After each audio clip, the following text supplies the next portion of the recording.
माँ का प्यार, माँ बेटे की कहानी। सोनू को माँ ने सब्जियाँ लाने बाजार भेजा था। घर लौटकर उसने किचन में थैला रखा और माँ को आवाज़ देने लगा। माँ उसके छोटे भाई को कमरे में बैठाकर होमवर्क करा रही थी। सोनू 12 साल का था और उसका छोटा भाई बंटी 5 साल का। बड़े होने के कारण माँ उससे घर के छोटे मोटे काम करवाने लगी थी, जैसे दुकान से सामान लाना, बाजार से सब्जी लाना, बगीचे की साफ सफाई करना, अपनी साइकिल धोना, अपना कमरा साफ करना, अपने कपड़े प्रेस करना।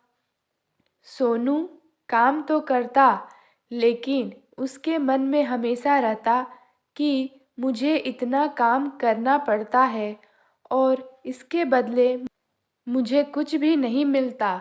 आज उसने सोच रखा था कि इस बारे में अपनी माँ से बात करेगा, लेकिन उसकी हिम्मत ही नहीं हुई। इसलिए उसने एक कागज में सब कुछ लिखकर माँ को देने का मन बनाया। कुछ देर बाद वह कागज लेकर कमरे में गया जहाँ उसकी माँ बंटी को होमवर्क करवा रही थी।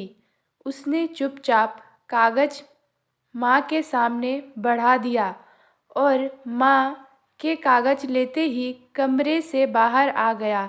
माँ कागज पढ़ने लगी। उसमें लिखा था, माँ, मैंने इस सप्ताह जो भी काम किया उसका हिसाब इस कागज में लिख रहा हूँ।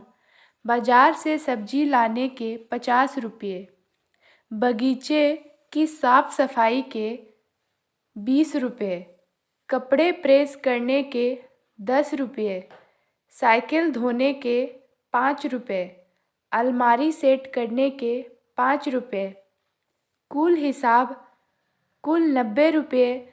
माँ, मुझे इन कामों के जो भी पैसे बने हैं वो पॉकेट मनी के रूप में चाहिए।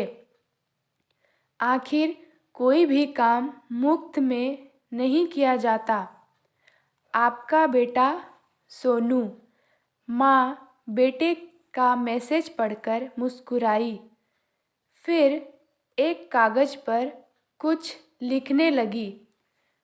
कुछ देर बाद वो आंगन में गई जहाँ झूले पर सोनू बैठा हुआ था।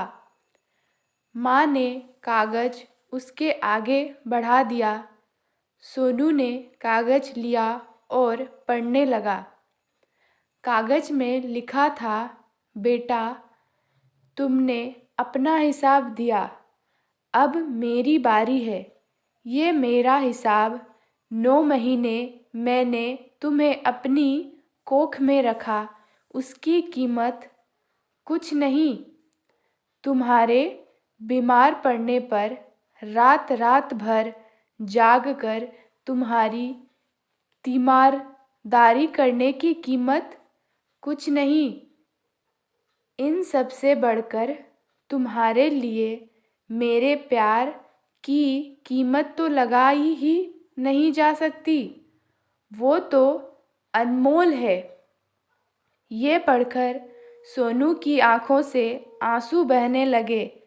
वो भागकर अपनी माँ के पास गया और उनसे लिपट कर बोला, सॉरी मम्मी, मैंने कभी सोचा ही नहीं कि आपने मेरे लिए क्या क्या किया है, कितनी तकलीफ़ें सही है।